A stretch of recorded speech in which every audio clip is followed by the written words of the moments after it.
What have we have here? The biggest thing of this season, really. Okay. Now, looking at these three people, come on in. Let's talk about the relationship. If you are new here, I am Denise Brady. I'm a licensed marriage and family therapist who loves reality TV, and I like to look at relationships and help y'all learn.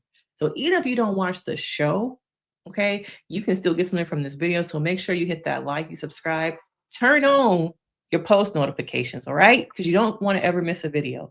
Now, we are back still in the post pods honeymoon type stage, getting to know each other.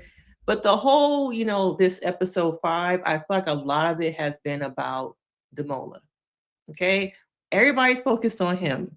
Instead of being focused on their own relationships, a lot of people are still having conversations about Katisha.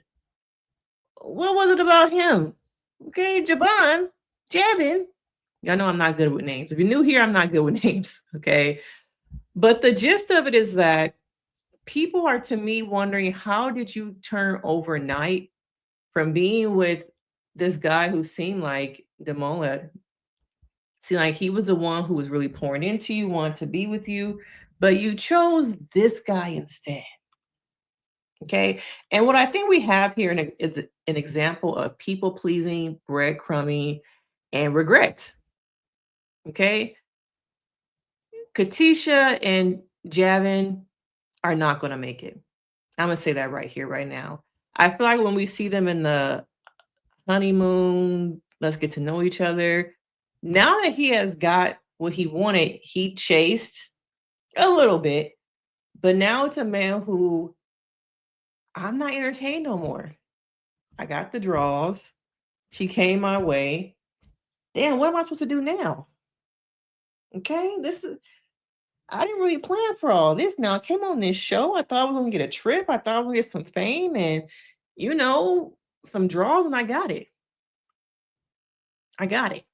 I'm not really invested in her as a person. I gave her just enough to change her mind. And I think she is somebody who struggles with people pleasing, and her whole life has been about making other people happy. Okay. We saw her be torn between both these people, but ultimately choosing Javon at the last minute. Everybody on the cast is like, how, Sway? How? I don't, as a therapist, see the deeper connection in the pods. I see somebody who is struggling to find themselves and they're very confused.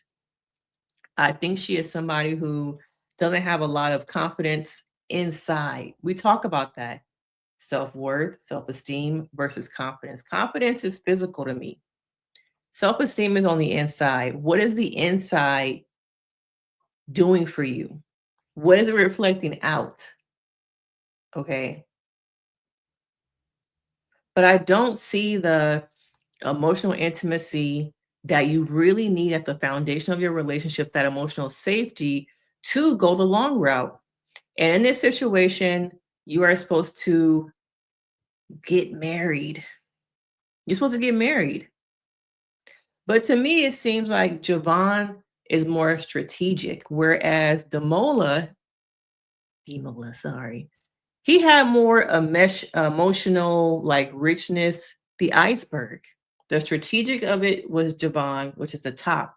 But the bottom of that iceberg, the emotional, all that is needed that will build a relationship, build a marriage, and keep it going is at the bottom of that iceberg. But so many people in relationships are focused on the top, surface level. And sometimes for a woman just hearing, I feel like you're the one, oh, that's what I've been looking for. Somebody to make me feel like I'm special. I'm the one. And so I think that is why, to me, she fell for and got sucked into the breadcrumbing. Those little pieces that a man leaves you to keep you kind of a little bit of piece of cheese, eat it up. Oh, no more cheese. Oh, she kind of moving away from me. Let me drop some more cheese, eat it up. Okay. To bait you and keep you in this little dynamic in his mind to feel that ego. And I think he is somebody who is ego driven and is focused on self and not focused on this relationship. Okay. He wasn't in when they were in the pods, he was not even prepared to really propose because he has not poured into her as a person. And we have to focus on becoming whole selves, paying attention to the warning signs, listening to our gut, and sometimes having community and a support system, people in our lives who are not yes people, who will really not question, but you guys know what I mean. Ask us questions and help us self reflect in relationships about ourselves and about the people we choose to be in relationships with. But I think oftentimes community is not looked at as an important part of how you make decisions in life. Not community think, but more having that sounding board, that unconditional relationship and friendships with people where they see past your bullshit and they are invested in you as a person. Okay. I'm invested in your happiness because I'm truly your friend. I love you. I see you. I want the best. But I think people don't have those type of people around them. And those friendships are really hard to find these days. So you're left by yourself trying to navigate a difficult situation. Who do I choose? What do I do? Do I go with my gut or do I go with what I'm used to being attracted to and seeing? We often see that in these pod relationships, choosing what you're used to versus choosing something new and different. Okay. And I think the couples who have been more successful in this experiment have chosen the new and different and been able to sit with the uncomfortableness of the new and different instead of sitting with the comfort. The comfort. You have to get uncomfortable in order to grow, and people are not ready. I think there's fear. I think there's just like, the devil I know is better than the devil that I don't know. Okay. And in their relationship, is it Javin, and Katisha? I just see two people who are like this, and they'll never become like this because I think they have separate, I don't want to say agendas, but they're not looking through the lens of a relationship and marriage like this. There are two people coexisting in a space, but we don't see the space becoming like this. We don't see them bonding, sharing very much intimate details. And they did share some stuff about childhood, which was a little bit of like, ooh, let me grab that. But I think in episode 5, we continue to see just lingering doubts. Okay. Just lingering doubts about is she gonna fall in love with me from him? And I'm just like, are you really invested in her enough for her to fall in love with you? Is that what you really want and need versus what you are maybe seeing happen with other couples in these in the pods, in the, are they in Greece, wherever they are? You're seeing that. But with them, it's not going to work. Okay. Because there's just so much doubt, so much inconsistency, breadcrumbing, people pleasing. Not to mention, I think that she has more of an anxious attachment style, whereas he has more of an avoidant, which is the common play we see in all these shows. And did y'all also know that they played the Married at First Sight music when they went from the little hotel and they were showing them go back to the city? Did anybody else catch that? But I think that going back to real life will burst the bubble, as it always does on Love is Blind, okay? Because you're able to manipulate and be a certain way without seeing the person on the other side of the walls. And then you get whisked away to another bubble. It's bubble, then another bubble, then boom, reality. And people can't deal with the reality of, oh, this is real. We kind of in a real relationship. Okay, what we supposed to do now? What are we supposed to do now? So it's not going to work. Okay. Now I also want to talk a little bit about Kieran because I think there is this theme of people needing to say I love you very quickly. to prove that this relationship is gonna work.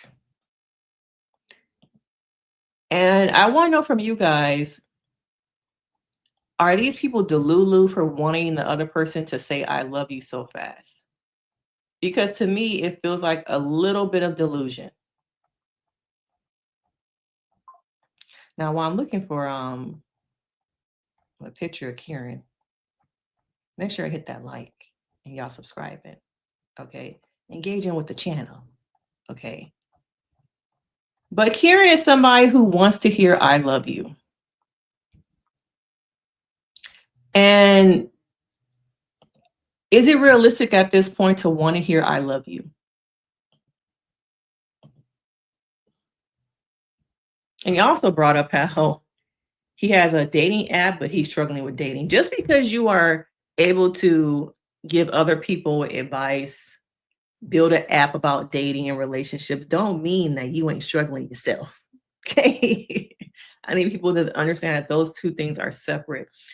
But he wants to hear, I think her name is Megan, say, I love you, so that he can know that it's really real. Is it right to put that kind of pressure on your partner so early? But I also think it's the systematic thing that's happening in these pods and in this season of Love is Blind UK. The overarching is that everyone's moving fast, faster to me than what I have seen in other seasons. Let me know what y'all think about that. But we have this system in place of very fast, be intimate, prove yourself fast, fast, fast, fast. But when it gets to I love you in this experiment, can you marry somebody without hearing I love you? Is it realistic to say I love you at this point, still on the little vacay, after only probably what, a week of knowing each other, maybe a week and a half when you count the pods plus this? I don't see that that's realistic at this point. I think over the 6 weeks, 4 weeks that they're in this experiment, being immersed in each other's lives, living with each other, seeing the day in and day out, I would think it would be more realistic to say I am falling in love with you closer to the wedding, but to full on be like I'm in love with you at this point is unrealistic. And I wonder if the people who have rushed are found themselves in love before the altar. That's something to look at. How many of the couples who have been successful were intimate, said I love you, um, and went on to get married and still married to this day? That's something to look at versus the couples who don't, who are not intimate, who take time, who do get married, but take time even after the cameras go off to date. Okay. I recently saw that Lauren and Lauren made a post saying how there's so much pressure on people that once the cameras are off, people are entitled and feel entitled to, not that they're entitled, but they feel entitled to still have um, entry and access to these couples. And so they want to see the couples progress where there's no time in between to really get to know each other. Okay. I think we need to spend more time in, I think she said this, being realistic about people's expectations. That yes, I was on this TV show. Yes, I got married. Yes, I found a relationship and we're now exclusive. But the same rush to go to the altar, I think that when people who are on these shows get off, they still feel the pressure of, I need to do everything fast. You're thrust into this bubble and it moves very fast. And I think you become conditioned that everything has to be fast. And I have to display it to the world and prove to the world that I'm happy, my relationship is thriving, and the love that you guys are throwing at us, showing us, I need to keep up with it. Okay. But it fosters a very unrealistic relationship. Most of these shows are, I would say, what, 4 weeks, maybe 6 to 8, probably about a month. Okay. But in reality, outside this bubble, you would not, most people, I shouldn't even say most, some people would not say, I love you after only 2 weeks. Okay. And if you do say I love you after 2 weeks, does that make you delusional, anxious? Let me know. Okay. And there's probably people who are gonna be in my comments saying, I told my partner, my husband of 15, 20 years, I was in love with them after 2 weeks, and we've been together 30 years. 30 years ago, it was the 90s, girl. Okay, we are not living in the time of no cell phones, AOL AIM, okay, picking somebody up for an actual date without, posting it. So I think the expectations of having that 90s, before cell phones existed type of relationship, here and now in this social media is everywhere. You can't escape it. Everything is posted. Is not going to be the same. So I need people to separate what it was like in the 90s and what it is like here now. That is not the same. I'm curious to see how their relationship evolves. I'm only on about to start episode 6. But I think people have unrealistic expectations of the couples they see on TV and forget at the end of the day, these people are human. Okay. But let's see how it goes with Kieran and Megan. They might have something. I like that Megan. It's like, I see that you love me, or I hear you're saying it. But I'm just not there yet. And I need to take my time. Give me some time. You could tell like he's like, okay, girl, okay. But it does kind of make you feel some kind of way when you say I love you and the person next to you don't say it back. It's like, okay, just leave me out on the ledge, girl. You're not gonna say it back. You're not gonna say it back. See, if you tell somebody you love them, you have to do it without expectations. I think that people want a result. Okay, we are so results driven. All right. I say I love you. The result is that you're gonna say it back. If you really love me, sometimes about showing me and sometimes about telling me without wanting to hear it back, without being results driven. Real love is that I'm in love with you and that you will get there on your own time, but I'm comfortable enough and I feel safe in this relationship, safe and confident within myself that I want to say it out loud. Okay. But these are just my thoughts on episode 5. Let me know what you guys think. Is there anything that I really missed? I don't think so at this point. But let me know your thoughts. We can get active in the comments. I appreciate all the love you guys show me. Like this video, subscribe, and I will see you girl in the next one. Bye.